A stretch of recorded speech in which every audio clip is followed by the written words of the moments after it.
Focus to the sensational murder that is unfolding, the crime that is unfolding in Uttarakhand. The body of Ankita Bhandari, the teen receptionist allegedly murdered in Uttarakhand, has been found. The body was found from a canal and the family has identified it to be that of Ankita. The Chief Minister has constituted a special investigation team to probe this case. Remember, yesterday the police had arrested BJP leader's son Pulkit and two employees of a resort that he owns for allegedly killing Ankita, who worked at the resort as a receptionist. After the arrest, the authorities have demolished the resort which was allegedly being operated illegally. Police say that the trio have confessed that they tried to force the girl into prostitution and murdered her after she refused to do so. That's what the police are claiming. Uttarakhand Chief Minister has now instructed district magistrate of all the districts to investigate all the resorts in the state and take action against those operating illegally. हमारे साथ इस समय शेखर सिंह सोयाल जी हैं। मैं आपसे जानना चाहूंगा, ये जो शव की शिनाख्त हो गई है, क्या फादर और उनके भाई मेरे साथ हैं? फादर और भाई मेरे साथ हैं। उनका कहना है कि बॉडी उसी की है, कपड़ों के हिसाब से, जिस हिसाब से बिटिया 18 को रिजॉर्ट से निकली थी, वही हुलिया है, वही कपड़े हैं, तो तय है कि वो अंकिता की बॉडी है।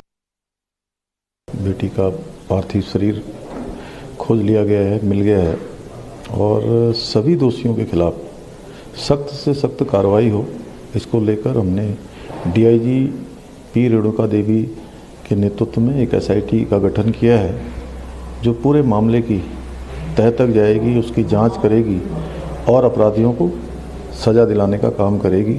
चाहे कोई भी हो, अपराधी इसमें बख्शा नहीं जाएगा।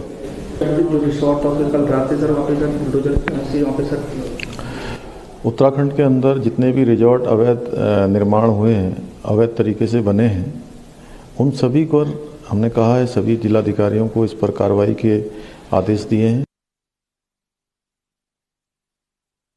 लीड के तौर पे कल ही पुलिस ने इस बात की तस्दीक कर दी थी, इस बात का खुलासा कर दिया था कि अंकिता को इन आरोपियों ने इस झाल, ये चीला रेंज की जो झाल है, इसमें फेंक दिया था। शराब, उन तीनों ने मिलकर शराब पी और उसके बाद अंकिता के साथ झगड़ा करके इसी नहर में उसे फेंक दिया गया था। उसके मोबाइलों को इसमें फेंक दिया गया था, जिसकी अभी भी जांच चल रही थी और जांच में जैसे जैसे जांच आगे बढ़ रही है और जांच के बाद जो अभी तक की कहानी निकल के आती है, वो बिल्कुल आरोपियों ने जो बयान दिए हैं उसके अनुरूप बिल्कुल निकल के आती है। जैसा उन्होंने बताया था, उसी झाल में से उसकी अंकिता की डेड बॉडी भी बरामद हो गई है। अब आगे की जो रणनीति है, पुलिस अब इस पर और अगली जो कार्रवाई करने की बात कर रही है। अभी तक डेड बॉडी नहीं मिली थी तो केस उतना मजबूत पुलिस के लिहाज से नहीं बन पा रहा था, लेकिन आज डेड बॉडी मिल गई है और शिनाख्त भी हो गई है, तो अब आरोपी बचने का मतलब ही नहीं बनता। पुलिस का सीधे रूप से कहना है कि अब उचित कार्रवाई और मजबूती के साथ अदालत में पेश, हम दस्तावेजों के साथ पेश कर पाएंगे। उधर में अगर अंकिता के परिवार वालों की बात करूं तो अभी तक की कार्रवाई से, मुख्यमंत्री की कार्रवाई से थोड़े बहुत संतुष्ट नजर आते हैं, लेकिन नाराजगी अभी भी उनमें यह है कि अगर समय रहते इस पे एक्शन होता, शायद स्थिति कुछ और होती। लेकिन आप देख सकते हैं राजस्व पुलिस और राज्य पुलिस ने जिस तरह से तेजी के साथ काम किया है, उसको कहना चाहिए कि अगर यही राज्य पुलिस के पास 3 दिन पहले मामला आ जाता तो इतनी जो हिला हवाली वाली स्थिति थी, वो शायद वो देखने को ना मिलती।